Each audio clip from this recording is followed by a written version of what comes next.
This is the second installment in the Quick History series, brought to you by Mad Mac in collaboration with Dolaris Productions. Enjoy the show.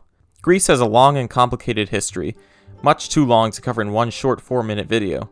So, I decided to do this history in 5 parts, starting with today's episode about pre-classical Greece. The next episode will cover classical Greece, and after this I will do Byzantine, Ottoman, and modern Greece for the final 3 episodes. Anyway, on to pre-classical Greece.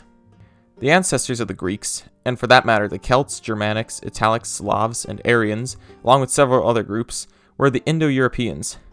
These nomadic people were hypothesized to live in the steppes of modern-day Ukraine and Russia, inhabiting these lands as late as 4000 BC. The Indo-European peoples eventually migrated to Europe and southwestern Asia and split into several groups. One of these groups, I bet you can guess what I'll say, was the Proto-Hellenic peoples, or the Greeks, who originated around 3500 BC in the southern Balkan Peninsula. With this Neolithic overview finished, I will now turn it over to John over at Dolaris Productions, who will explain Minoan and Mycenaean Greece, as well as the Greek Dark Ages. Take it away. So the weird thing about Minoan Crete is that it's significantly older than the rest of the known Greek civilizations, despite being located on an island. How old is it? It got started around roughly 3000 BC and is considered the first major civilization in Europe. So it's kinda old, I guess. But because all pre-archaic Greek stuff is pretty iffy on the history department, we have no idea where they came from. We do know that at one point they began writing in Linear B, a script Slavic in origin, which is even more confusing because of the modern Greek language, and it's nothing like the original, and it's just... never mind. By this point, the rest of the peninsula was mostly inhabited. This stage in Greek history is known as Mycenaean Greece, named after the most preserved city from the era and the home of the possibly real but maybe not Greek hero Perseus. Now, practically speaking, Mycenaean and classical Greece are 2 separate civilizations, but Mycenaean Greece was treated like the ancient Greece to ancient Greece. Epic stories and myths were written in the classical era but took place during the Mycenaean era. Speaking of which, we can't talk about the Mycenaean Greek civilization without mentioning the Trojan War. Which, yes, was most definitely a real event. Not only is the city of Troy real, granted the guys who found it blew up in like 9 other ancient cities to get to it, but various records suggest that the war itself was real. There's even a theory that the Trojan War was either a cause or a result of the Bronze Age collapse. Oh yeah, the Bronze Age collapse. Okay.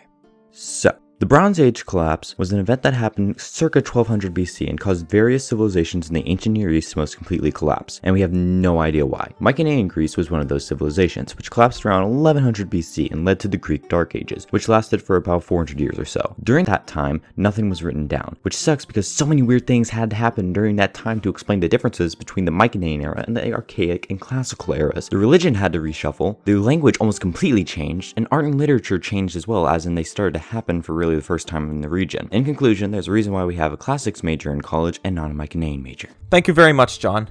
Everyone be sure to subscribe to his channel over at Dolaris Productions. He'll be making some pretty cool content soon, so I urge you to check him out. Anyway, back to some more history.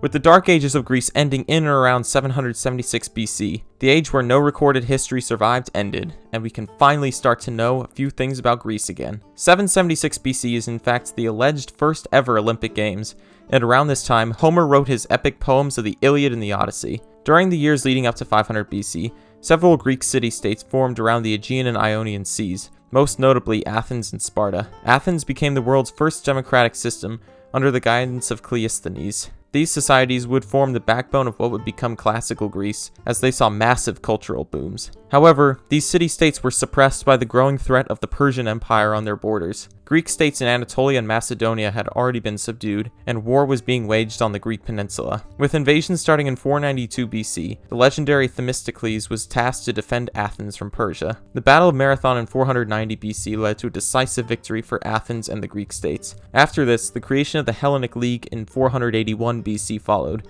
which was a confederation to unite the Greek states against their aggressors. The Persians again invaded, and lost in the decisive Battle of Salamis in 480 BC, and the Hellenic forces eventually drove the Persians out of their European territories, thus concluding the Greco-Persian Wars. This led to the Golden Age of Athens, lasting for decades until the lack of political union amongst the Greek states made this Golden Age come crashing down.